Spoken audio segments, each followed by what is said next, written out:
Ar ierastām kustībām friziermeistars Anatolijas sēdina krēslā klienti un ķeras pie darba. Ķemmes, krāsu, tūbiņas un citi amatrīki ir viņa dzīves ikdiena jau 45 gadus. Laiks aizskrējas nemanot. Pašam vēl šķiet, ka tik daudz nemaz vēl nodzīvots nav. Kur nu vēl nostrādāts? Jautāts, kāpēc kļūst par frizieri, viņš nosmēja. Iznāca gluži kā paskā. Domāju vienu, sanāca citādi, bet noteikti to nenožēloju. Man nekad nebija grūti.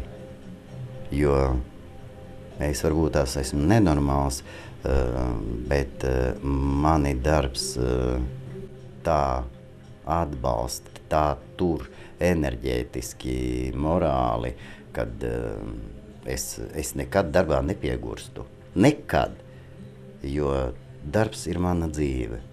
Būdams spilgta personība, viņš nekad nav bijis vienkārši frizieris. Katrs matu sakārtojums tiek veidots kā neatkārtojams mākslas darbs. Prasīgums pret sevi un citiem, spēcīga analītiskā domāšana un spēja nenogurstoši strādāt jau dažus gadus pēc skolas beigšanas aizvedusi uz pirmo konkursu. Šodien pat saskaitīt ir grūti, cik konkursos būts. Vienmēr būdams skaistu sieviešu un prožektoru gaismu ielenkumā, viņš tomēr nemīl pilsētas straujo ritmu un iedvesmu smeļas dabā. Laikā, kad visapkārt tik dienas tiek runāts par grūtiem laikiem, viņš nosmēja. Krīze ir cilvēku galvā, bet šis laiks ir nevis sarežģīts, bet interesants. Vairāk kustēties, mazāk gaidīt, bet vairāk pašiem darīt. Mēs esam palikuši pēdējo gadu desmitos ārkārtīgi pasīvi.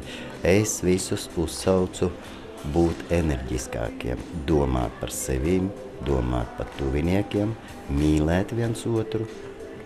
Līdz ar to būs visi laimīgi, būs visi veselīgi un visi būs skaisti.